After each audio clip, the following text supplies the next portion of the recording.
श्री शिव महापुराण रुद्र संहिता युद्ध खंड अथ द्वादशोध्याय। त्रिपुरदाह के अनंतर शिव भक्त मैदानों का भगवान शिव की शरण में आना, शिव द्वारा उसे अपनी भक्ति प्रदान कर वितल लोक में निवास करने की आज्ञा देना, देव कार्य संपन्न कर शिव जी का अपने लोक में जाना। सनत कुमार वाच एतस्मिन्नन्तरे शंभुं प्रसन्नं वीक्ष्य दानवः तत्राजगाम सुप्रीतो मयोदग्धः कृपाबलात् प्रणनामहरं प्रीत्या सुरानन्यानभिभुवं कृतञ्जलेन तत्स्कन्धः प्रणाम पुनः शिवम् अथोत्थाय शिवं दृष्ट्वा प्रेम्णा गदगदसुरसुस्वरः तुष्टाव भक्तिपूर्णात्मा स दानववरोमयः। सनत कुमार बोले, शिव जी को प्रसन्न देखकर उनकी कृपा के प्रभाव से भस्म होने से बचा हुआ मैं दानव अति प्रसन्न होकर वहां आया। उसने सदाशिव एवं अन्य देवताओं को भी प्रेम पूर्वक हाथ जोड़कर सिर झुकाकर प्रणाम किया और उसके बाद शिव जी को पुनः प्रणाम किया। तदनंतर उठकर शिव जी की ओर देखकर भक्ति से पूर्ण मन वाला वह श्रेष्ठ दानव मैं प्रेम पूर्वक गदगद वाणी से उनकी स्तुति करने लगा। मैं वाच देव देव महादेव भक्त वत्सल शंकर कल्प वृक्ष स्वरूपोऽसि सर्वपक्ष विवर्जितः। मैं बोला, हे देव देव, हे महादेव, हे भक्त वत्सल, हे शंकर, आप कल्प वृक्ष स्वरूप हैं तथा सभी पक्षों से रहित हैं। ज्योति रूपो नमस्तेस्तु विश्व रूप नमोस्तुते नमः भूतात्मने तुभ्यं पावनाय नमो नमः। हे प्रकाश रूप आपको नमस्कार है, हे विश्व रूप आपको नमस्कार है, आप पवित्र आत्मा को बार बार नमस्कार है, आप पवित्र करने वाले को बार बार नमस्कार है। चित्र रूपाय नित्याय रूपातीताय ते नमः दिव्य रूपाय दिव्याय सुदिव्याकृतये नमः। नमः प्रणत सर्वार्ति नाशकाय शिवात्मने कर्त्रे भर्त्रे च संघर्त्रे त्रिलोकानां नमो नमः। भक्तिगम्याय भक्तानां नमस्तुभ्यं कृपालवे तपः सत्फलदात्रे ते शिवाकांत शिवेश्वर। विचित्र रूप वाले नित्य तथा रूप से अतीत आपको नमस्कार है। दिव्य रूप दिव्य एवं अनंत दिव्य आकृति वाले आपको नमस्कार है। प्रणत जनों की सभी प्रकार की विपत्तियों को दूर करने वाले तथा सबका कल्याण चाहने वाले आपको नमस्कार है।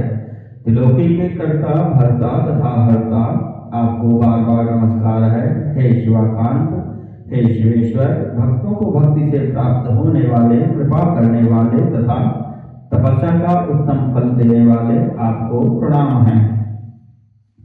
न जानामि स्तुतिं कर्तुं विस्तुति प्रिय परेश्वर प्रसन्नो भव सर्वेश पाहि मां शरणागतम्।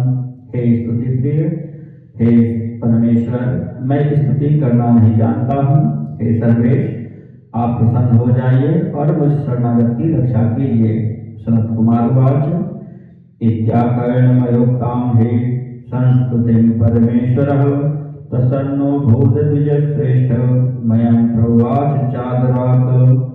सनत कुमार बोले, हे द्विजश्रेष्ठ, मैं द्वारा की गई स्तुति को सुनकर शंकर जी प्रसन्न हुए और आदरपूर्वक मैं से कहने लगे। शिव उवाच वरं ब्रूहि प्रसन्नोऽहं मैदानवल सत्तं मनोभिलषितं यत्ते तदास्यामि न संशयः। शिव जी बोले, हे दानव श्रेष्ठ, मैं तुम पर प्रसन्न हूँ। वर मांगो, मैं तुम्हारा जो भी मनोवांछित वर होगा उसे प्रदान करूंगा, इसमें संशय नहीं है। सनत कुमार वाच श्रुत्वा शिवं वचः शंभोः समयो दानवर्षभः प्रत्युवाच प्रभुं नत्वा नतस्कन्धः कृतांजलिः।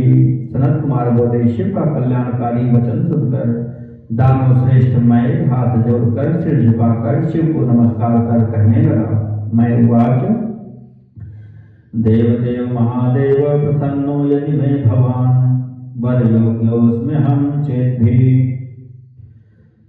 वरयोग्योऽस्म्यहं चेद्धि स्वभक्तिं देहि शाश्वतीं मैं बोला, हे देवदेव, हे महादेव, यदि आप मुझ पर प्रसन्न हैं और यदि मैं वर पाने के योग्य हूँ तो मुझे अपनी शाश्वती भक्ति प्रदान कीजिए।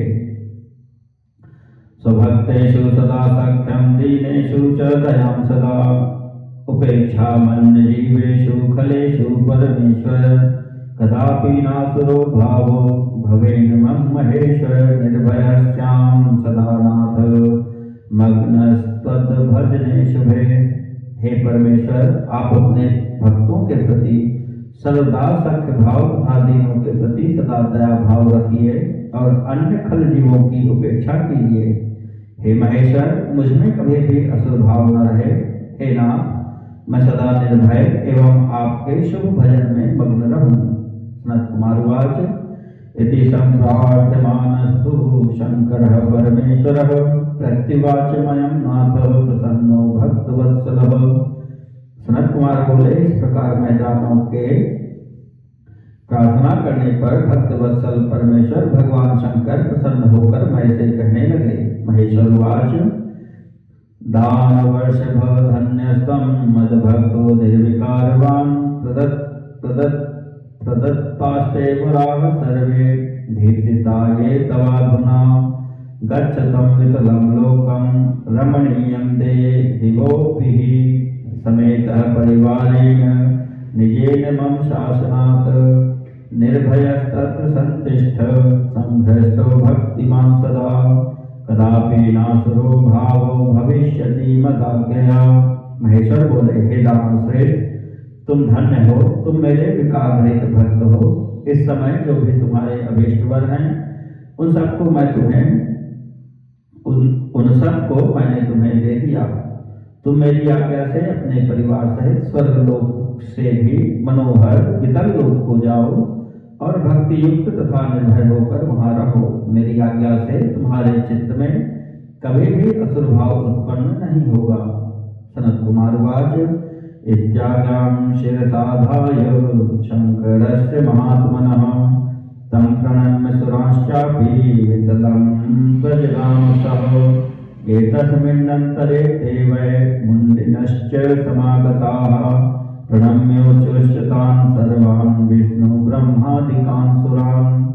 कुत्र याम वयं देवाः कर्म किं करवामहे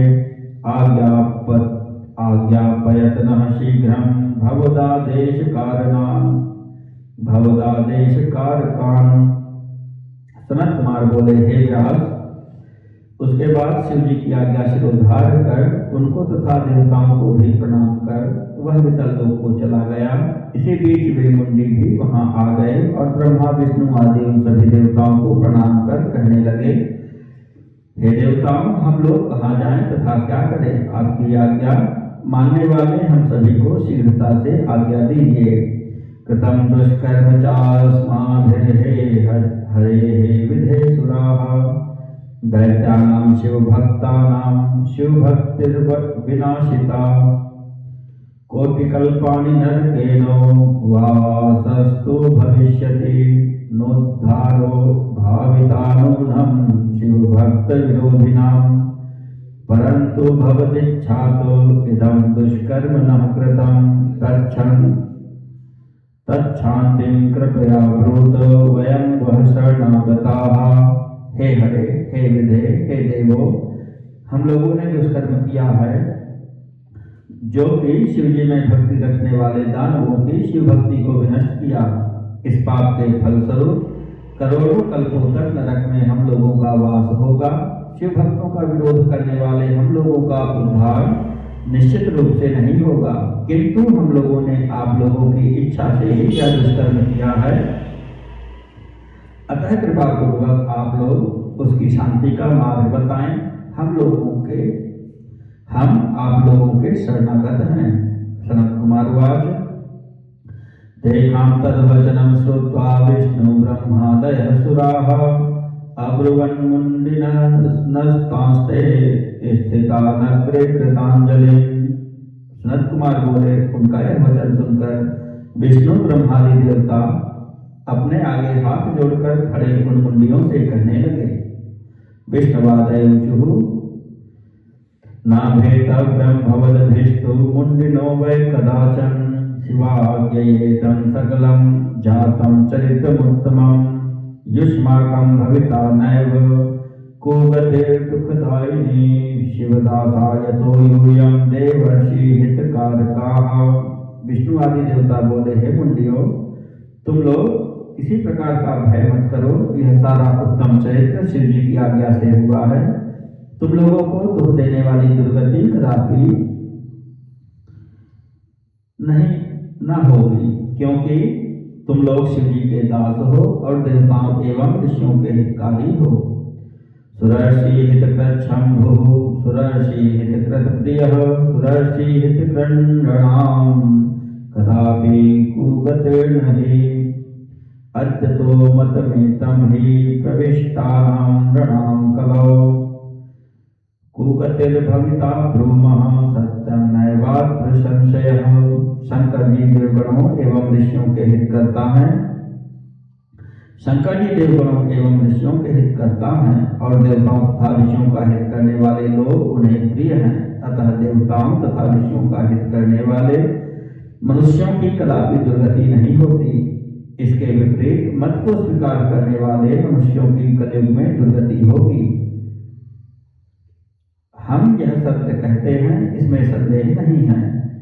भवद्भिर्मुण्डिनो धीरा गुप्त भावान् ममाज्ञया तावन् मरुस्थली सेव्या कलिर्यावत् समाव्रजेत् आगते च कलौ यूयं स्वमतं स्थापयिष्यत् कलौ तु मोहिता मूढाः संग्रहिष्यन्ति वो मतम्। हे मुंडियों, तुम लोग मेरी आज्ञा से धैर्य धारण कर गुप्त रूप से कलयुग के आने तक मरुस्थल में निवास करो। कलयुग के आने पर तुम लोग अपना मत स्थापित करना, क्योंकि कलयुग में लोग मोह में पड़कर तुम लोगों का मत स्वीकार कर लेंगे। इत्यागत्यप्ताः सुरेशैष मुण्डिनस्ते मुनीश्वर नमस्कृत्य गतास्तत्र यथोदिष्टं स्वमाश्रमम्। ततः स भगवान् रुद्रो दग्ध्वा त्रिपुरवासिनः कृतकृत्यो महायोगी ब्रह्माद्यैरब्धि पूजितः। हे मुनीश्वर, उन सुरेश्वरों के द्वारा इस प्रकार की आज्ञा प्राप्त कर वे मुंडी उन्हें प्रणाम कर यथा निर्दिष्ट अपने आश्रम को चले गए। इसके अनंतर हे व्यास, त्रिपुरवासियों को भस्म करने के बाद कृतकृत्य हुए वे महायोगी भगवान रुद्र ब्रह्मा आदि के द्वारा पूजित हुए। स्वगणैर्निखिलैर्देव्या शिवया सहितः प्रभुः कृत्वा महत्कार्यं ससुतोऽन्तर्धात् ततश्चान्तरहिते देवे परिवारान्विते शिवे धनुषरथाद्यश्च प्रकारोऽन्तर्धिमागमत्। इस प्रकार देवताओं का महान कार्य संपन्न कर वे प्रभु अपने गणों देवी पार्वती तथा पुत्रों सहित अंतर्ध्यान हो गए। तदनंतर परिवार सहित महादेव शंकर के अंतर्ध्यान हो जाने पर धनुष्वाण रथ आदि सहित समस्त सामग्री विलुप्त हो गई।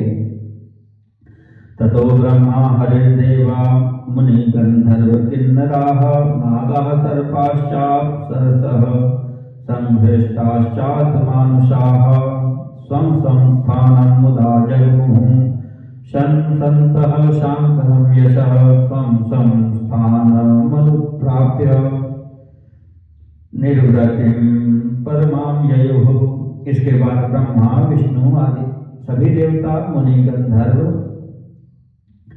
किन्नर नाग सर्प अप्सराएं तथा मनुष्य प्रसन्न हो गए और प्रसन्नता पूर्वक शिव जी का यशोगान करते हुए अपने अपने स्थानों को चले गए एवं अपने अपने स्थानों पर पहुंचकर परम शांति को प्राप्त हुए। एतत् कथितं सर्वं चरितं शशिमौलिनः त्रिपुरक्षय संसूचि परलीलान्वितं महत् धन्यं यशस्यमायुष्यं धन धान्य प्रवर्धकं स्वर्गदं मोक्षदं चापि किं भूय श्रोतुमिच्छसि। हे व्यास, इस प्रकार मैंने आपसे त्रिपुर के वध को सूचित करने वाले, महालीला से परिपूर्ण तथा उत्कृष्ट संपूर्ण शिव चरित्र का वर्णन कर दिया, जो धन यश को फैलाने वाला, आयु की वृद्धि करने वाला, धन धान्य को बढ़ाने वाला, स्वर्ग तथा मोक्ष प्रदान करने वाला है। अब आप और क्या सुनना चाहते हैं? इदं हि परमाख्यानं यः पठेत् शृणुयात् सदा ये भुक्त्वा अखिलान् कामान् अन्ते मुक्तिं वाप्नुयात्। जो इस उत्तम वृत्तांत को सदा पढ़ता है तथा सुनता है, वह इस लोक में संपूर्ण सुखों को भोग कर अंत में मुक्ति प्राप्त करता है। इति श्री शिव महापुराणे द्वितीयायां युद्ध संहितायां पंचमे युद्ध खंडे सनत कुमार पाराशर्य संवादे त्रिपुरः वधानंतर देव स्तुति मय स्तुति मुंडी निवेशन देव स्वस्थान गमन वर्णनम नाम 12अध्यायः।